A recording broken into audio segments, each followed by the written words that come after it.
समय काल ने परमेश्वर से प्रश्न किया कि यदि मनुष्य का मन भक्ति में ना लगे तो वह किस प्रकार आपकी या आपके किसी भी रूप की निस्वार्थ भाव से भक्ति कर सकता है।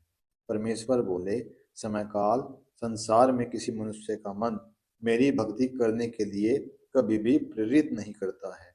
वो तो इंसान को सदैव सतमार्ग से भटकाने के लिए ही प्रेरित करता है, क्योंकि मन को ये भली भांति ज्ञात है कि वो मनुष्य को एक कदम भी मन को बांधकर भक्ति की ओर ले गया तो मेरी भक्ति के ताप के तेज से मन के जितने भी बुरे विकार हैं वो जलकर नष्ट हो जाएंगे और केवल मन में शुद्ध और सात्विक विचार ही आ जाएंगे, जिसके कारण से मन अब आत्मा का बंदी हो जाता है।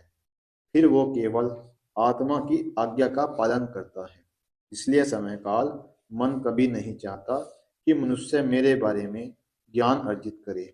उसे पता चले कि यदि मनुष्य को भक्ति से प्रेम हो गया है तो मन की आज़ादी समाप्त हो जाएगी।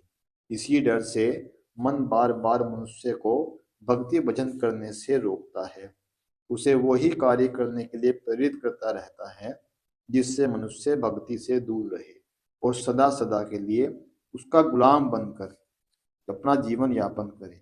समय काल इंसान जब कोई भी पाप करता है तो उसे अंदर से एक बार आवाज अवश्य आती है कि ये जो भी पाप कर्म तू कर रहा है उसका फल बहुत ही भयंकर और दुखदाई होगा, किंतु मनुष्य उस आवाज को सुनकर अनसुना कर देता है। बहुत ही कम वो मनुष्य हैं जो अंदर की आवाज को सुनकर उस पाप कर्म को करने से छोड़ देते हैं, लेकिन अधिकतर मनुष्य आत्मा की आवाज को नकार देते हैं।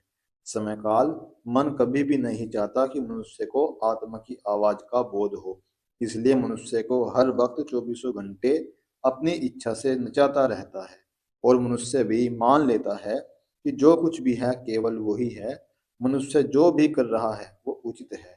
इसी कल्पना से मनुष्य पाप करता रहता है और अपने पापों को पाप कर कर भी धर्मात्मा बताता रहता है।